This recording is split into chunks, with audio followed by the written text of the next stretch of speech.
Yo, what's up guys? Back at the testing grounds in my endless quest to make you as fast as possible for as cheap as possible. And today we are testing tires and rims. What is the fastest combination? Hang in there, let's find out.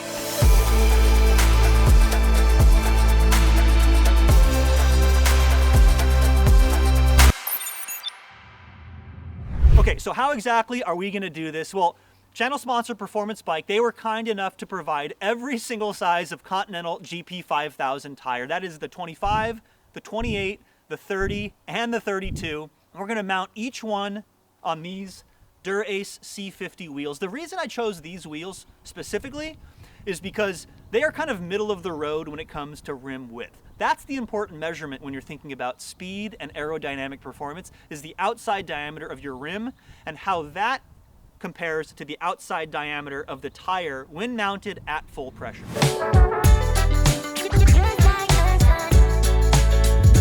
Okay, so starting with the 25 millimeters, here's how we're gonna do it.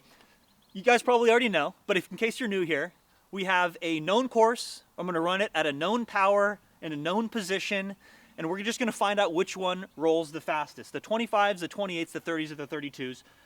25s here, according to the Silca tire pressure calculator, we are running at 86.5 PSI in the front, 88.5 PSI in the rear. That is the best performance for the 25s. We're gonna adjust based on the calculator with each tire. And of course, we're gonna measure the actual inflated diameter of the tire and the rim. All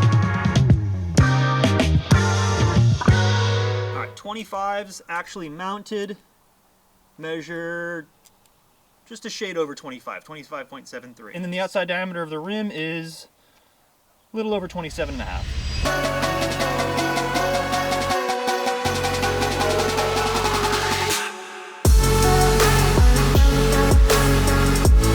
Okay, 28's mounted, and according to Silca, we are 72 in the front, 74 in the back. Crazy the difference.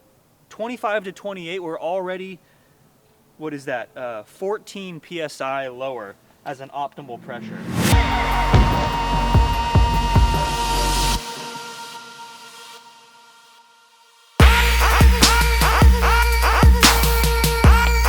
Step number one. New tire. Stay there. Here's what you do. Here's the tip.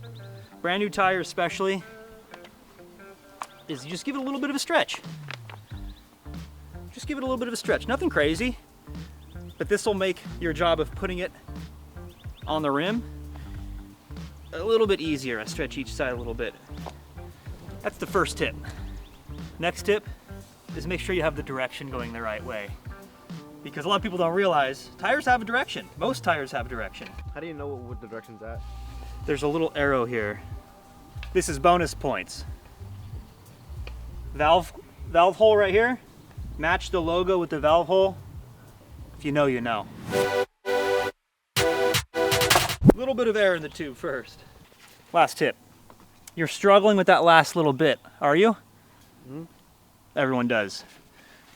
Start on the opposite side and just work it a little bit towards that spot by the valve. I'm gonna do the same thing on the other side. Just work it like a millimeter is all you need. And then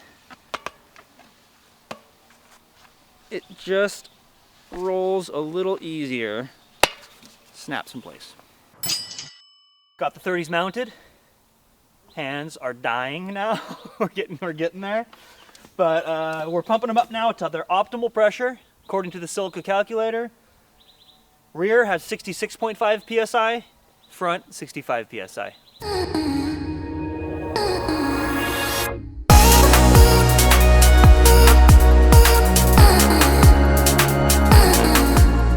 All right, last one, the big boys, the 32s. And according to Silca, we are doing 58.5 PSI in the front, 60 PSI in the rear. There is so much more volume to these tires. I'm excited to see how they perform. To me, I'm special, but to you, I'm anybody. But to you, I'm anybody. But to you, I'm anybody. But to you, I'm anybody. Anybody. All right, results time. So hang in there, guys. I have a lot of really interesting things to talk about. I'm going to try to be as concise as I possibly can. And the first thing we need to do is talk about that tire to rim width ratio. According to Aerodynamics, according to wind tunnel testing, that needs to be at least 1.05 for maximum aerodynamic benefit. So when I'm talking about these tires, I'm going to talk about them in the context of this ratio. Starting with the 25s, we have a ratio of 1.07, so that's good. This should be, on paper at least, a very aerodynamic setup. And when we ran it, it took us 13 minutes, 48 seconds at 285 watts. And I want to say one thing, thanks to you guys commenting down below. I ran that same setup again, right after that, at the same power, on the same course, in the same position, yada, yada, yada. And I'm happy to report that it came within 2 seconds. So this tells us that we have reliable data that is meaningful. And it also tells us that we have a baseline. The 25s, which on paper should be the most aerodynamic, came in at 13 minutes, 48 seconds. So keep that number in mind.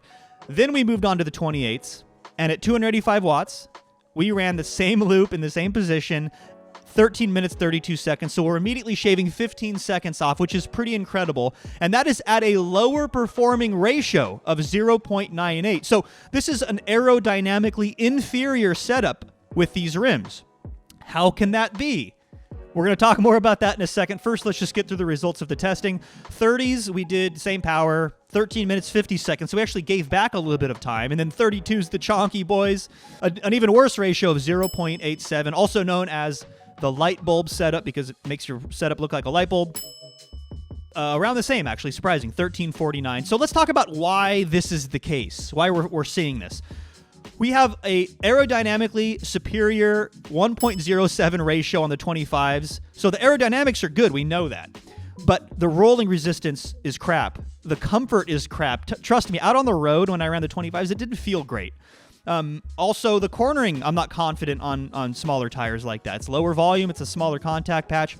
You also have worse puncture protection. A lot of reasons why the 25, although on paper is superior, is actually slower because of that rolling resistance. That's really the X factor here. Which is why the 28s actually ended up being faster. Although they're slower aerodynamically, they have so much better rolling resistance. It's not just that. They corner better, they're more comfortable, they have better puncture protection because there's just more volume in the tire. And they tested 15 seconds faster on this course. Immediate performance benefit. So then why aren't the 30s or the 32s even faster? I think, here's my theory. We are getting so far away from that optimal aerodynamic ratio of 1.05 that any benefit we see on the 30s or the 32s in terms of rolling resistance is lost because it's such a weird setup aerodynamically. That's my theory, but it's clear from the testing that in this specific setup, the 28s are the fastest, and that is because there's a sweet spot there where we are still decently aerodynamic, but we are getting a lot of the benefit of rolling resistance, not to mention the other benefits we talked about, puncture protection, comfort, and cornering. So recommendation time. You're in the market for a new set of wheels, new tires. What do you go for? I got good news for you. You can get the best of everything. Why compromise? You can have good aero performance. You can have a low rolling resistance. You can have confidence in the corners. You can have a comfortable ride. You can have puncture protection. You can have all of it. And the key is in your rim choice. Go essentially as wide as you can. Take me, for example, for the second year in a row, I'm using these reserves that came on my Cervelo. Not because there's anything special about them. They don't have any of that fancy ceramic nonsense. They aren't particularly light. They're not even particularly expensive. It's because they are wide. They are 33 millimeters wide, which turns my 28 millimeter tires, which end up measuring 31.5, into that beautiful ratio of 1.05. And here's what's interesting. Check this out. The video I did with Will on those revolves, well, those revolves have a really wide rim width of 35.2.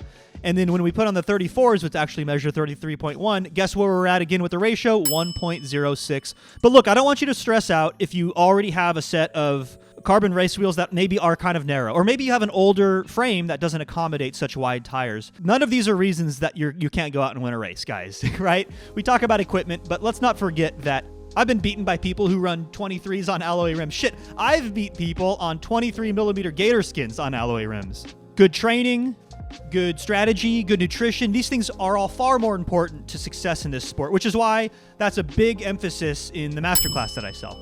But if you have an older setup, previous generation, worry not. My suggestion is don't put so much stock into this golden ratio, the rule of 105 that many people tout online, because higher volume tires more than overcome the benefits that you would find aerodynamically from having that ideal setup. So I would still put in 28s, maybe even 30s if your frame can accommodate it. You're going to have a much better time in a crit. You're going to have a much more comfortable ride, and you're going to be able to corner much faster. So I could go on and on about this topic, but that's all for now, guys. I love making these. Let me know what topic you'd like me to cover next time, and thanks for hanging out. Thanks for subscribing. I'll catch you guys in the next one.